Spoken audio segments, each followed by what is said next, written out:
نحمده ونصلي على رسوله الكريم أما بعد أعوذ بالله السميع العليم من الشيطان الرجيم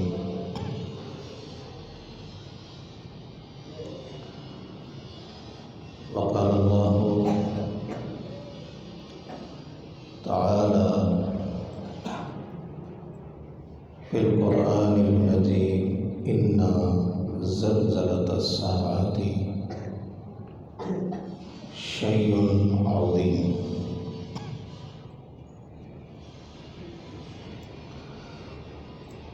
حاضرین مجلس، اللہ کے گھر میں بیٹھے ہیں، نیتوں میں اخلاص پیدا کر لیں۔ عبادت اللہ کے ہاں وہ قبول ہوتی ہے جس میں اخلاص پایا جائے۔ جتنا وقت ہم یہاں گزاریں فقط اللہ کے لیے گزاریں۔ میں بھی کوشش کروں گا کہ جو بات بیان کی جائے اخلاص کے ساتھ آپ تک پہنچائی جائے، اور اللہ تعالی ہم سب کو اس پر عمل کی توفیق عطا فرمائے۔ گفتگو تھوڑی سی طوالت والی ہوگی، لیکن انشاءاللہ اس میں تسلسل رہے گا، اور آپ نے توجہ کے ساتھ اللہ کی اور اس کے رسول کی بات کو سماعت کرنا ہے۔ اللہ تعالیٰ نے جب زمین اور آسمان ان کی تخلیق کی تو تخلیق کے بعد اللہ تعالیٰ نے اسرافیل کو پیدا کیا۔ پیدا کرنے کے بعد اسرافیل کے ہاتھ میں اللہ تعالیٰ نے سور تھما دیا اور اپنے حکم کے منتظر رہنے کا حکم دیا۔ اس وقت سے لے کے قیامت کے دن تک اسرافیل اپنی نگاہیں اللہ کے عرش کی طرف لگائے کھڑے ہیں اور کھڑے رہیں گے، اس انتظار میں کہ کس وقت اللہ کا حکم ہو اور میں سور میں پھونک ماروں۔ صحابہ نے سوال کیا، اللہ کے پیغمبر وہ سور کتنا بڑا ہے؟ آپ نے فرمایا کہ اس میں 7 زمین اور 7 آسمان سما سکتے ہیں۔ اس کی لمبائی چوڑائی جو ہے وہ اتنی ہے کہ زمین و آسمان اس میں سما سکتے ہیں۔ فرمایا کہ جب اللہ کا حکم ہوگا اسرافیل سور میں پھونک ماریں گے، وہ دن ایسا ہی ہوگا جیسے کہ آج کل ہم دن گزارتے ہیں۔ لوگ اپنے کاروبار میں مصروف ہوں گے، ہر بندہ اپنے کاموں کے اندر مگن ہوگا۔ اچانک ایک بھونچال آئے گا، ایک زلزلہ آئے گا کہ جس کو قرآن نے مختلف مقامات پر اس طرح بیان کیا ہے، فَإِذَا جَاءَتِ الطَّامَّةُ الْكُبْرَى فَإِذَا جَاءَتِ الصَّاخَّةُ إِذَا زُلْزِلَتِ الْأَرْضُ زِلْزَالَهَا وَأَخْرَجَتِ الْأَرْضُ أَثْقَالَهَا وَقَالَ الْإِنسَانُ مَا لَهَا يَوْمَئِذٍ تُحَدِّثُ أَخْبَارَهَا بِأَنَّ رَبَّكَ أَوْحَى لَهَا إِذَا الشَّمْسُ كُوِّرَتْ وَإِذَا النُّجُومُ انكَدَرَتْ وَإِذَا الْجِبَالُ سُيِّرَتْ وَإِذَا الْعِشَارُ عُطِّلَتْ وَإِذَا الْوُحُوشُ حُشِرَتْ وَإِذَا الْبِحَارُ سُجِّرَتْ إِذَا السَّمَاءُ انفَطَرَتْ وَإِذَا الْكَوَاكِبُ انتَثَرَتْ وَإِذَا الْبِحَارُ فُجِّرَتْ وَإِذَا الْقُبُورُ بُعْثِرَتْ أَزِفَتِ الْآزِفَةُ لَيْسَ لَهَا مِن دُونِ اللَّهِ كَاشِفَةٌ إِذَا وَقَعَتِ الْوَاقِعَةُ لَيْسَ لِوَقْعَتِهَا كَاذِبَةٌ خَافِضَةٌ رَافِعَةٌ إِذَا رُجَّتِ الْأَرْضُ رَجًّا وَبُسَّتِ الْجِبَالُ بَسًّا فَكَانَتْ هَبَاءً مُنبَثًّا يَوْمَ يَفِرُّ الْمَرْءُ مِنْ أَخِيهِ وَأُمِّهِ وَأَبِيهِ وَصَاحِبَتِهِ وَبَنِيهِ لِكُلِّ امْرِئٍ مِّنْهُمْ يَوْمَئِذٍ شَأْنٌ يُغْنِيهِ الْقَارِيَةُ مَا الْقَارِيَةُ وَمَا أَدْرَاكَ مَا الْقَارِيَةُ يَوْمَ يَكُونُ النَّاسُ كَالْفَرَاشِ الْمَبْثُوثِ وَتَكُونُ الْجِبَالُ كَالْعِهْنِ الْمَنفُوشِ هَلْ أَتَاكَ حَدِيثُ الْغَاشِيَةِ وُجُوهٌ يَوْمَئِذٍ خَاشِعَةٌ عَامِلَةٌ نَاصِبَةٌ تَصْلَىٰ نَارًا حَامِيَةً تُسْقَىٰ مِنْ عَيْنٍ آنِيَةٍ۔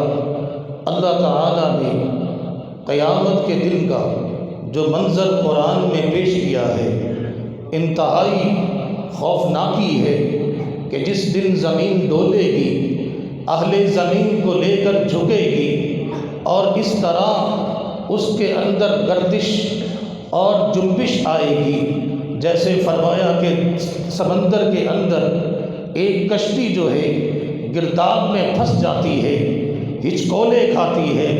فرمایا کہ زمین بھی اسی طرح قیامت کے زلزلے سے ہچکولے کھانے شروع کر دے گی۔ اہل زمین جو ہے انتہائی پریشانی کے عالم میں مبتلا، ایک دوسروں کی طرف حیرانگی کے ساتھ دیکھ رہے ہیں۔ لوگ بھاگنا شروع کریں گے، دوڑنا شروع کریں گے، چیخنا چلانا شروع کریں گے۔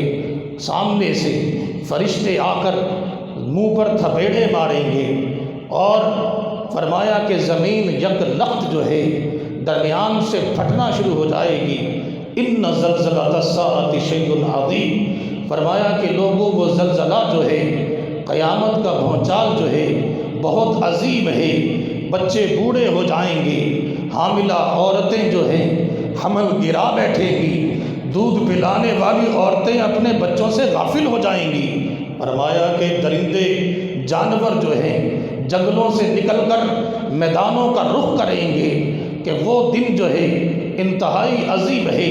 فرمایا کہ آسمان کی طرف لوگ نظریں اٹھا کر دیکھیں گے، آسمان انتہائی سرخ ہو چکا ہوگا، پھٹے گا اور ستارے جھڑنے لگیں گے، سورج اور چاند بے نور ہو جائیں گے، اور اس کے بعد اللہ کا حکم ہوگا اسرافیل کو کہ دوسرا سور پھونک دو۔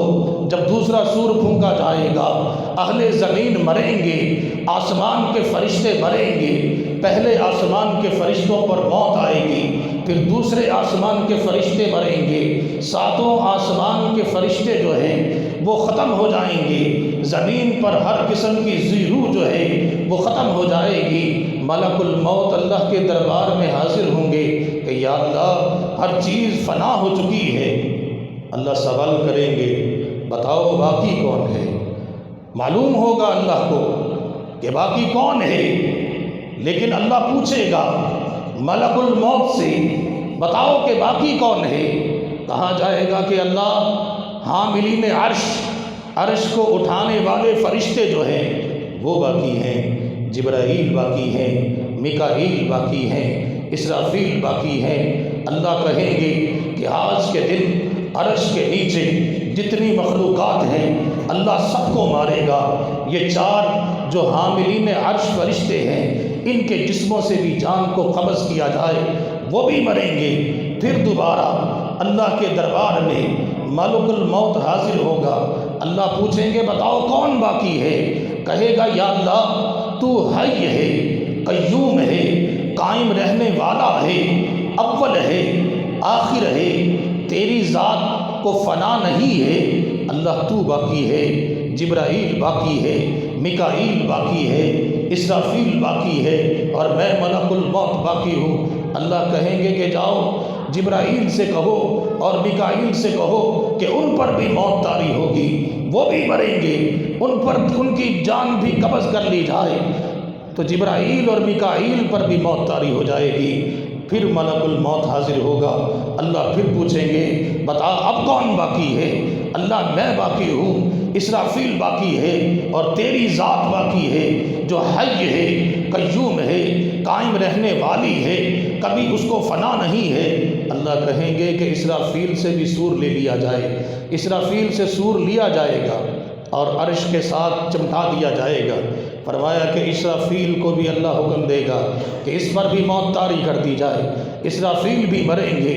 فرمایا کہ اس کے بعد اللہ کے حکم سے ملک الموت پر بھی موت طاری ہو جائے گی، کائنات میں کوئی باقی نہیں ہے۔ وَيَبْقَى وَجْهُ رَبِّكَ ذُو الْجَلَالِ وَالْإِكْرَامِ، اکیلا اللہ باقی ہے۔ ساتوں آسمانوں کو، ساتوں زمینوں کو اللہ اپنے ہاتھ میں لے کر لپیٹ دے گا۔ آپ نے فرمایا جیسے انسان کتاب کو بند کرتا ہے، ویسے ہی اللہ تعالیٰ ساتوں زمینوں آسمانوں کو لپیٹے گا۔ لپیٹنے کے بعد اللہ تعالیٰ اعلان کرے گا این الجبارون این المتکبرون، کہاں ہیں جبر کرنے والے، ظلم کرنے والے، بغاوت کرنے والے، نافرمانی کرنے والے، اپنے آپ کو کچھ سمجھنے والے، اللہ کے دین سے دور رہنے والے، اپنے انا کے اندر اللہ کی نافرمانی کرنے والے، لے کر آؤ ان کو میرے سامنے۔ کوئی ہے جو اللہ کے سامنے کھڑے ہو کر اللہ کے اس سوال کا جواب دے سکے، اللہ کی بات کو سن سکے؟ جو دنیا کے اندر ظلم و ستم کی انتہا کرنے والے تھے، آج کھڑا ہو کر کوئی اللہ کو جواب تو دے۔ این المتکبرون این الجبارون، کوئی جواب نہیں آئے گا۔ اللہ پھر فرمائیں گے لمن الملک اليوم، بتاؤ بادشاہت کس کی ہے؟ آج بادشاہ کون ہے؟ آج شہنشاہ کون ہے؟ آج غالب کون ہے؟ آج حاکم کون ہے؟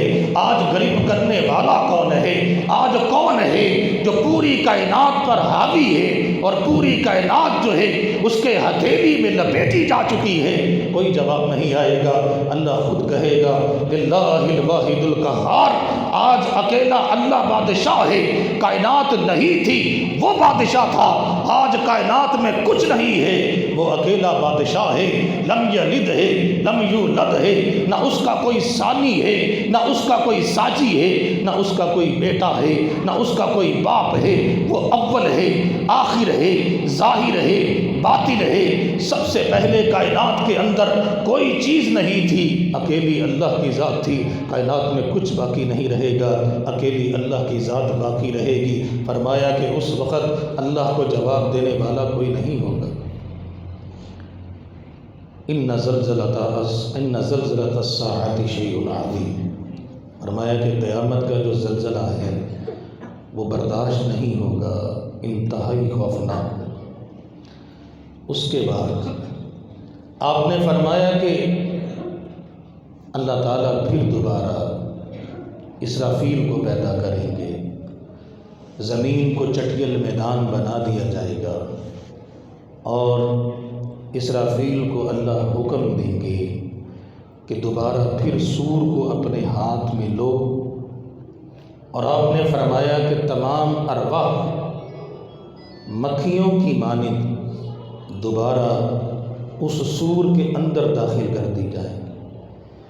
اور آپ نے فرمایا کہ مجھے اللہ کی عزت کی قسم ہے، اللہ کی جلالت کی قسم ہے کہ جب دوبارہ سور کو پھونکا جائے گا تو کائنات میں جتنے انسانوں کو اللہ نے پیدا کیا ان تمام انسانوں کے جسموں میں وہ ارواح جا کے داخل ہو جائیں گی۔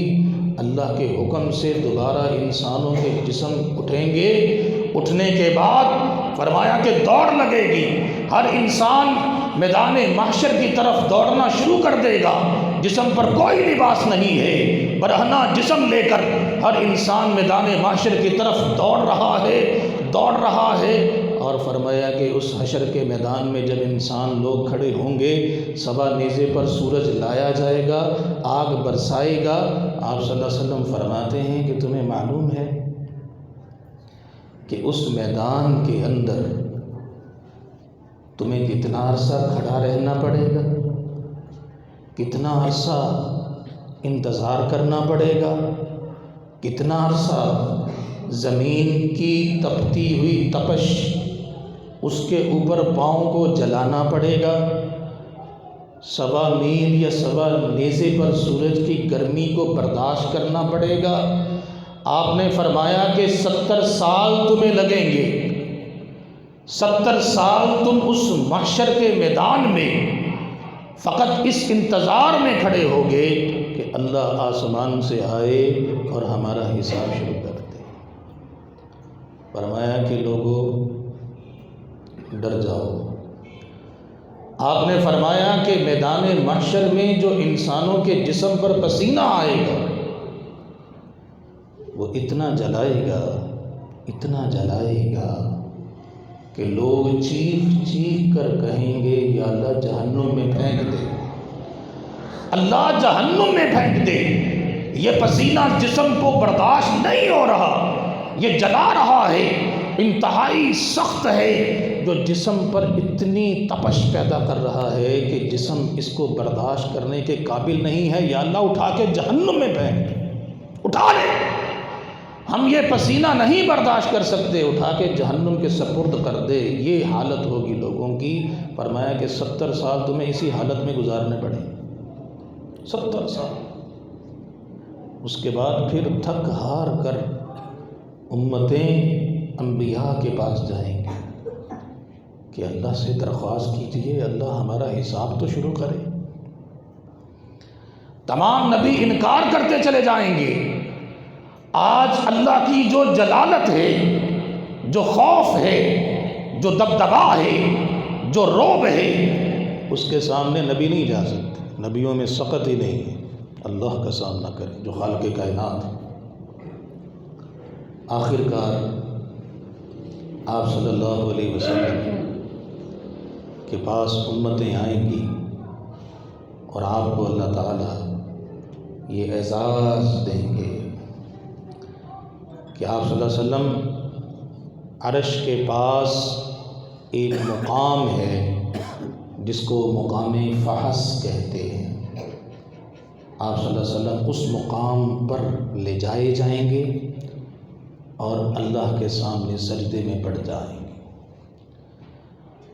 آپ نے فرمایا کہ میرا وہ سجدہ جو ہے 7 دن کی طوالت کا ہوگا، 7 دن کے برابر میں محمد مصطفیٰ اللہ کے سامنے اللہ کی بزرگی، اللہ کی بڑائی، اللہ کی کبریائی، اللہ کی حمد، اللہ کی صلاح بیان کرتا رہوں گا اور محمد بتاؤں گا، دکھاؤں گا کہ اللہ میں عاجز ہوں۔ یہ پیشانی محمد مصطفیٰ نے جس کو تو نے سید القونین، سید الانبیاء، رحمت للعالمین بنا کر بھیجا، یہ پیشانی جھکا کے پڑا ہے، عاجزی کے ساتھ، انکساری کے ساتھ، تذلل کے ساتھ تیرے سامنے درخواست کرنے کے لیے ہمت نہیں ہے کہ تجھ سے بات کر سکوں۔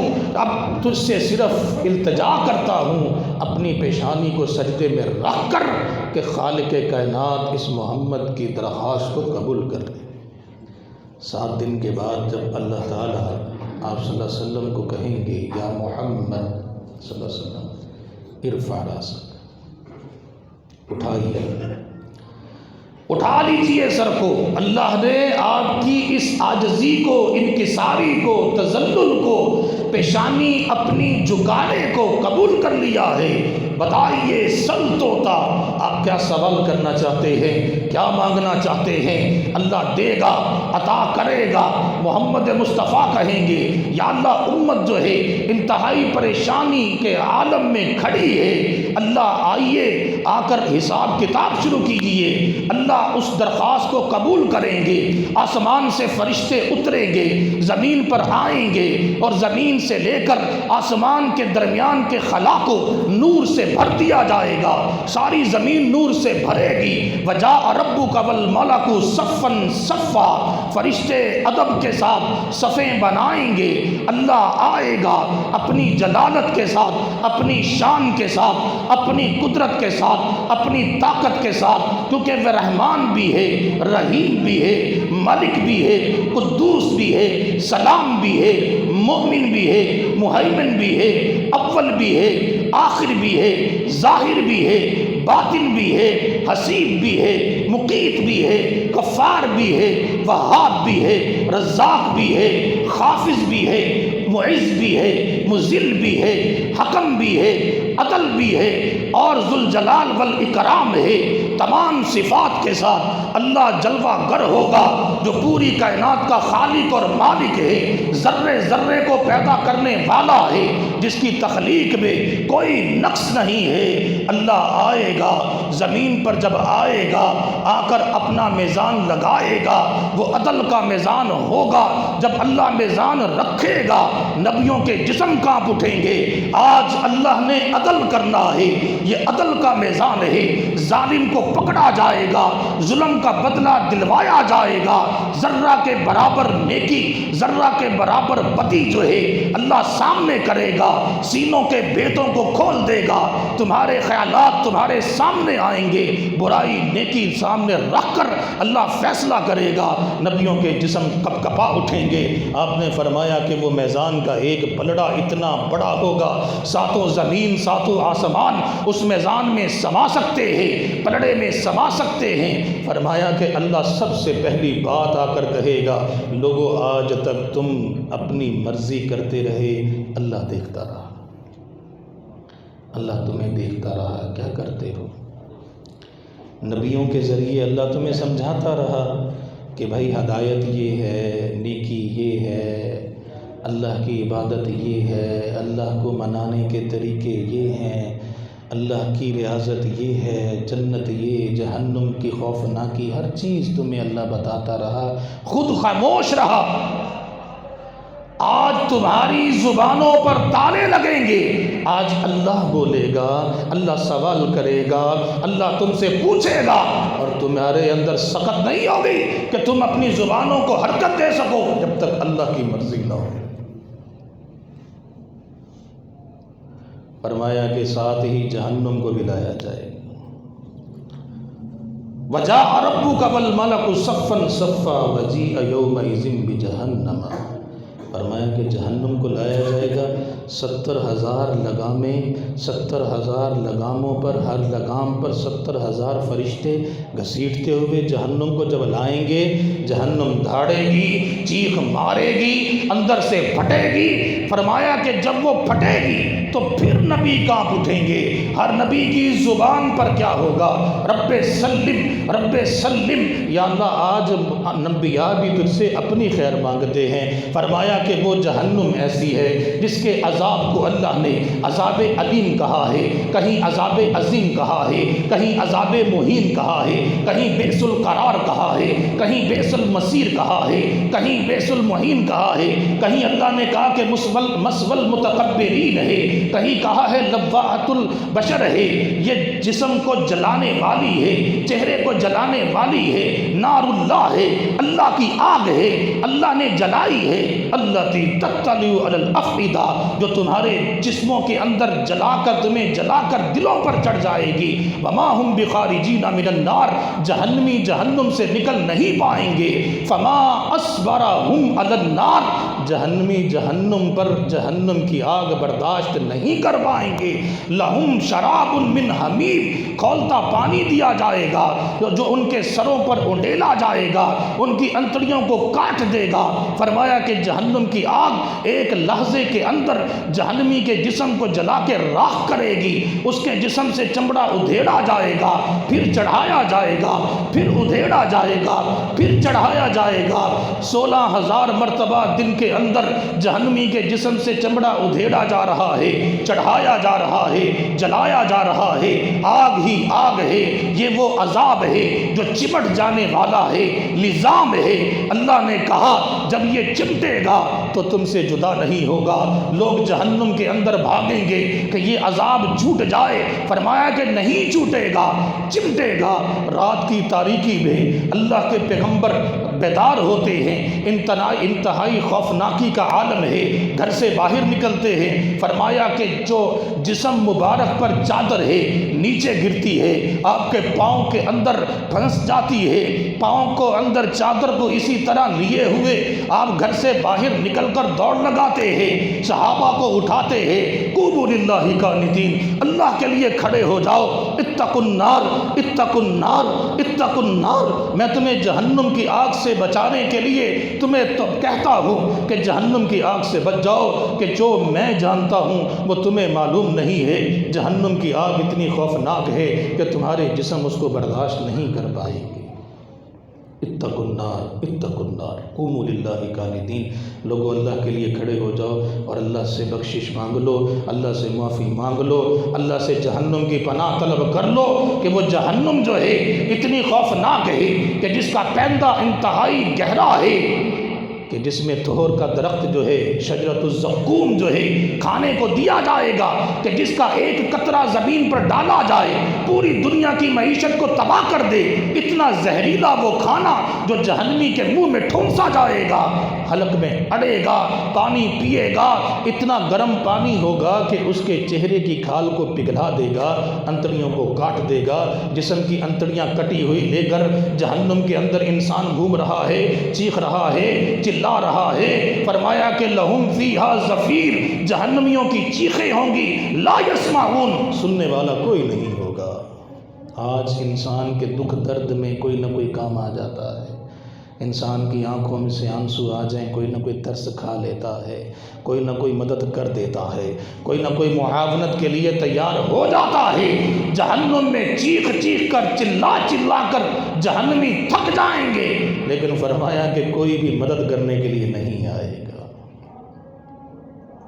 وَجَاءَ رَبُّكَ وَالْمَلَكُ صَفًّا صَفًّا وَجِيءَ يَوْمَئِذٍ بِجَهَنَّمَ، فرمایا کہ جہنم کو جب لایا جائے گا، نبیوں کے جسم پر یہ کلمات ہوں گے، یا اللہ اتنی خوفناک ہے، اتنی خطرناک ہے، رب سلم رب سلم، نوح علیہ السلام کہیں گے رب سلم رب سلم، آدم کے زبان پر ہوگا رب سلم رب سلم، ابراہیم کی زبان پر ہوگا رب سلم، عیسیٰ کہیں گے رب سلم، موسیٰ کہیں گے یا اللہ بچا لے، مجھے بچا لے۔ تمام انبیاء کی زبان پر یہ کلمات ہوں گے، یا اللہ آج دنیا کی پرواہ نہیں ہے، آج ہمیں اپنی جان کی پرواہ ہے۔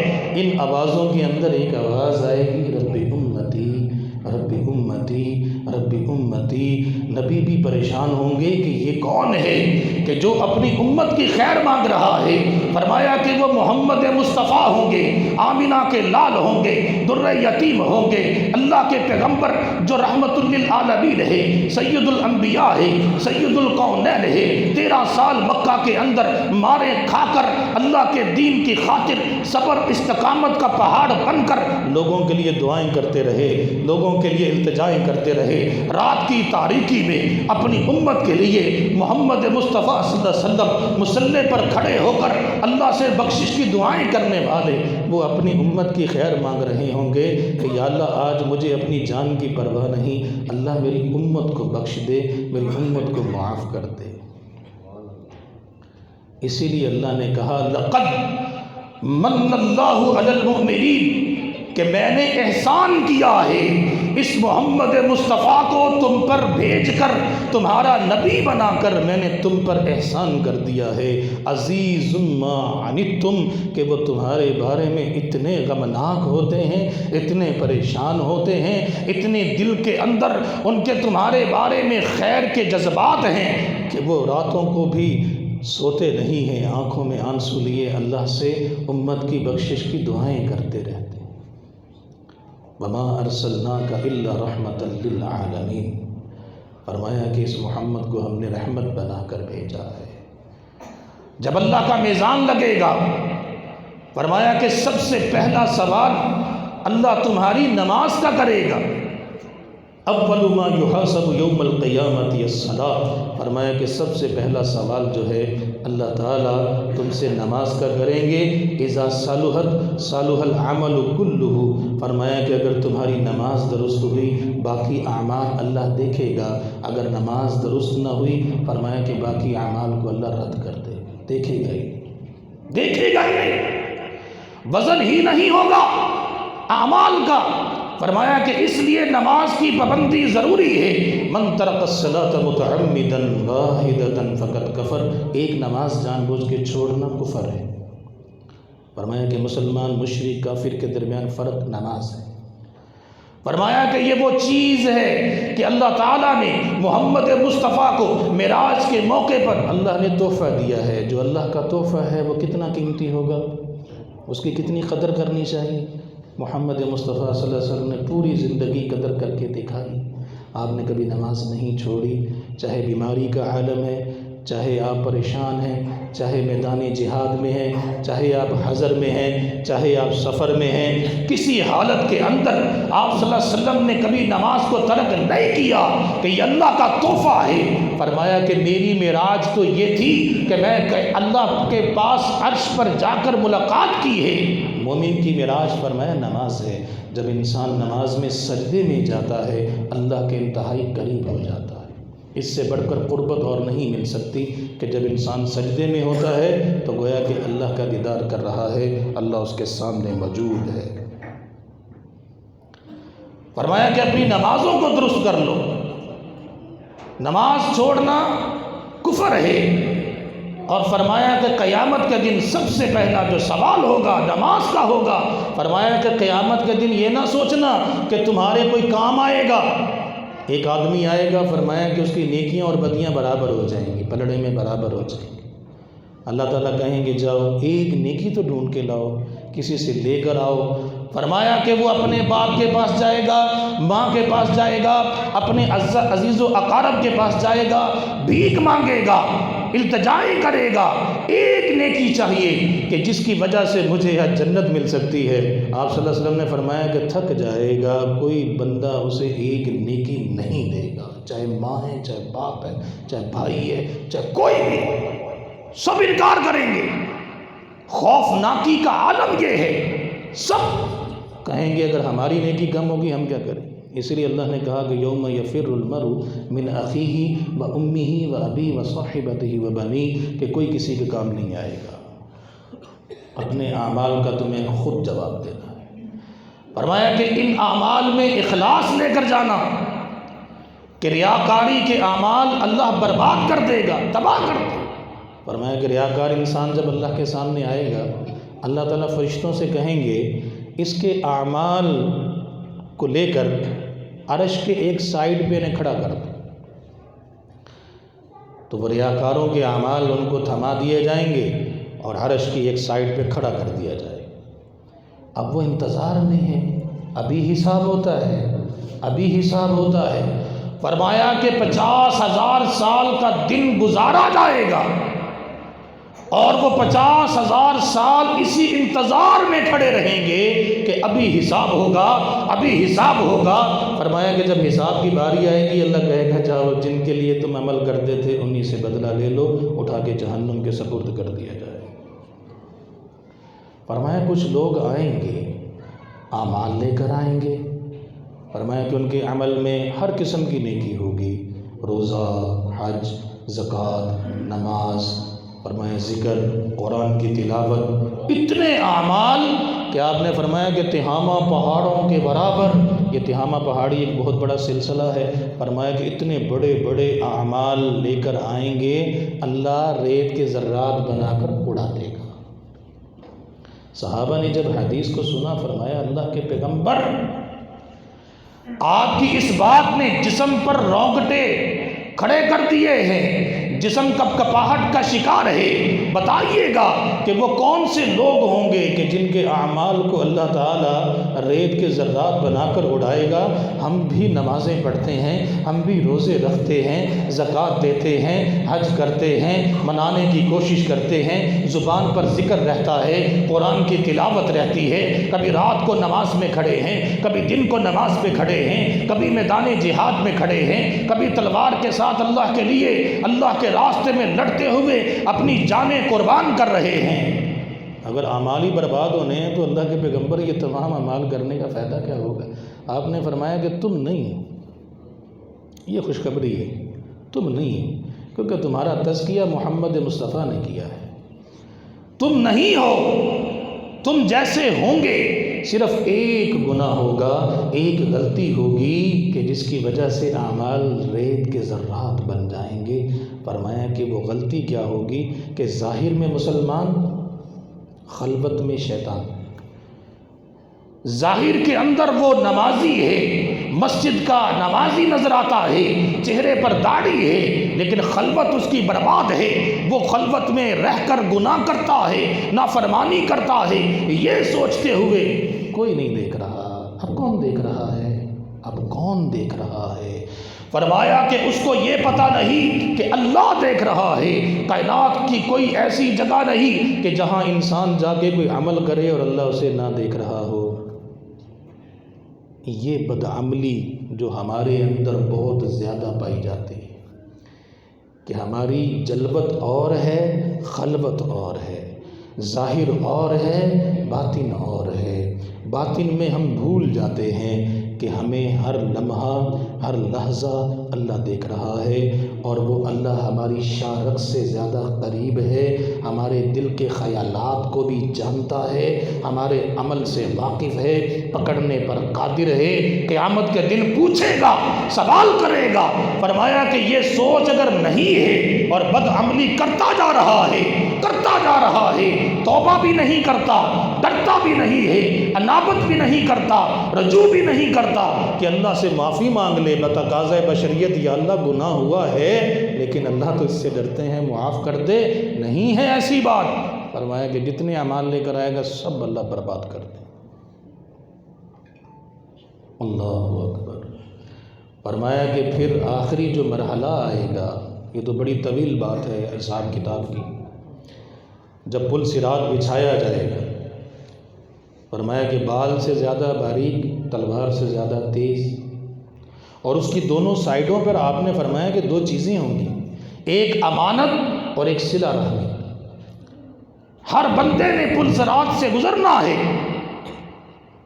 فرمایا کہ امانت بھی کھینچے گی، او بھائی خیانت کی تھی، ادھر آ، ادھر آ، ادھر آ، ادھر آ، ادھر آ، اور قطع رحمی بھی کھینچے گی، او بھائی تو نے تعلقات کو توڑا تھا نا، ادھر آ۔ فرمایا اسے جہنم میں کھینچنے کے لیے کھڑی ہوں۔ اللہ تعالیٰ آدم سے مخاطب ہوں گے، یا آدم، اے آدم۔ آدم کو اللہ بلائیں گے، اللہ آدم کہیں گے اللہ کو کہ یا اللہ میں حاضر ہوں۔ اللہ کہیں گے کہ بھائی دیکھو سب کچھ ہو گیا، اب تم نے امت کو یہاں سے گزارنا شروع کرنا ہے، اور سب سے پہلے جو ہے امت محمد کی باری۔ آپ نے فرمایا کہ نحن الآخرون ولکن الاولون یوم القیامہ، ہم سب سے آخر میں آنے والے ہیں لیکن قیامت کے دن سب سے پہلے جانے والے ہیں۔ لوگ میدان محشر میں فرمایا کہ راستے دیں گے، راستے بھی امت محمد کو آگے جانے دو، سب سے پہلے ان کا حساب ہوگا، اگر ان کا حساب ہوگا تو ہماری باری آئے گی نا، ان کو آگے جانے دو۔ فرمایا کہ امت محمد صلی اللہ علیہ وسلم کی سب سے پہلے حساب ہوگا اور سب سے پہلے وہ جا رہے ہوں گے، لیکن جب آدم کو اللہ کہے گا کہ اس پل صراط پر سے 1000 کا لشکر تو نے گزارنا ہے، 1000 کے لشکر کے ساتھ لوگ گزریں گے، اور فرمایا کہ ان میں سے 999 جہنم میں جائیں گے، ایک جنت میں جائیں گے۔ اللہ کیا حالت ہو؟ فرمایا کہ لوگوں کے جسموں پر کب کپاہٹ طاری ہو جائے۔ 1000 کا لشکر ہے اور 999 جہنم کے سپرد، فقط ایک آدمی جنت میں جائے۔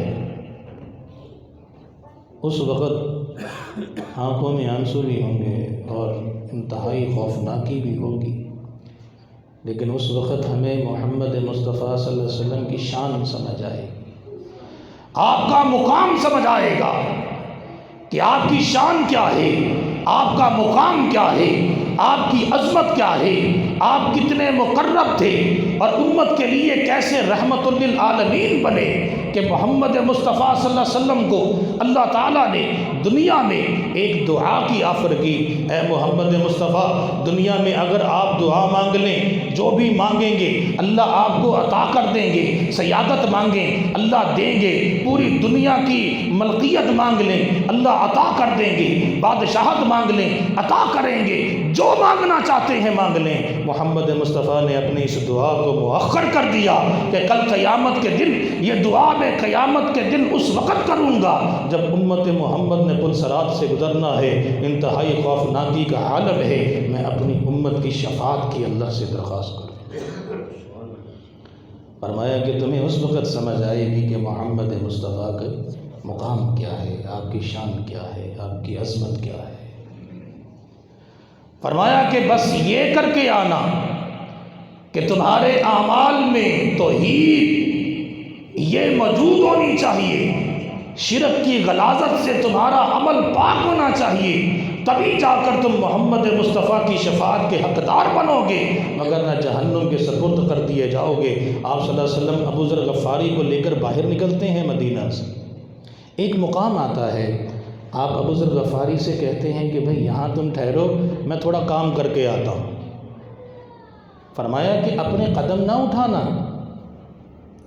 جس جگہ پہ تمہیں کہا ہے رکے رہنا جب تک واپس نہ آ جاؤں۔ ابو ذر غفاری رک جاتے ہیں، کہا کہ ٹھیک۔ آپ صلی اللہ علیہ وسلم جاتے ہیں، کچھ دیر ہوتی ہے، اچانک دھماکے کی آواز آتی۔ ابو ذر غفاری جب دھماکے کی آواز کو سنتے ہیں تو عجیب تذبذب کا شکار ہو جاتے ہیں، کیا کروں؟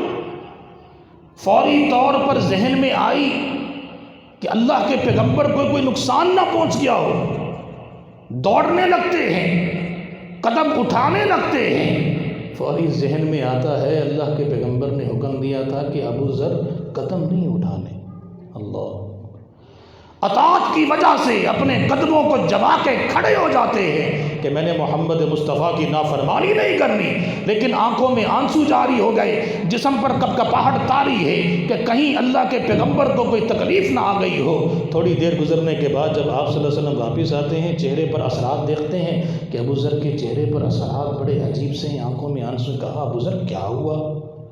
کہا اللہ کے پیغمبر آپ نے کہا تھا یہاں کھڑے ہونا ہے۔ ابو ذر کے قدم حرکت نہیں کر سکے۔ اطاعت رسول میں کہ پیغمبر کی اطاعت ایمان کا حصہ ہے، اور بغیر اطاعت کے ایمان نہیں ہے، نفاق ہے، کفر ہے۔ دو چیزیں ہیں، ایک محبت اور ایک اطاعت، یہ دونوں لازم ملزوم ہیں۔ آپ صلی اللہ علیہ وسلم سے محبت بھی ضروری ہے اور آپ کی اطاعت بھی ضروری ہے۔ اگر خالی محبت ہے، اطاعت نہیں ہے، تب بھی اللہ کو یہ محبت قبول نہیں ہے۔ ابو لہب اپنے بھتیجے سے اتنی محبت کرتے تھے کہ جب آپ صلی اللہ علیہ وسلم پیدا ہوئے، خوشی میں لونڈی کو آزاد کر دیا، اور اس کے بعد آپ کا گھر جو تھا ابو لہب نے اپنے گھر کے پاس بنوایا۔ جب بھی گھر سے نکلتے محمد مصطفیٰ کی خیریت دریافت کرتے، آپ کے پاس آتے، بیٹھتے، آپ کو بوسہ دیتے، والدہ محترمہ سے دریافت کرتے، پھر جاتے۔ اتنی محبت تھی، اتنا پیار تھا، والہانہ محبت کا انداز کہ جب بھی گھر سے نکلنا ہے تب بھی آپ صلی اللہ علیہ وسلم کے پاس جا کر آپ کی خیریت کو دریافت کرنا ہے۔ لیکن جب آپ نے اطاعت کا حکم دیا کہ قولوا لا الہ الا اللہ تفلحوا وتملکوا العرب والعجم، کہ قولوا لا الہ الا اللہ، اللہ کی توحید کو مان لو، تم عرب اور عجم کے مالک بنو گے۔ تو ابو لہب نے کہا تبا لکا یا محمد، اے محمد تیرے ہاتھ ٹوٹ جائیں اس لیے بلایا ہے۔ اللہ نے اس کی محبت کو رد کیا اور کہا کہ تبت یدا ابی لہب و تب، ابو لہب کے ہاتھ ٹوٹ جائیں، تباہ ہو جائے، کہ اس کو اللہ نے جہنم کا ایندھن بنا دیا ہے۔ خالی محبت جو ہے اللہ کو قبول نہیں ہے، اور خالی اطاعت بھی اللہ کو قبول نہیں ہے۔ یہ بھی بڑا اہم مسئلہ ہے کہ آپ اطاعت کریں اور محبت نہیں کریں، یہ بھی اللہ کو قبول نہیں۔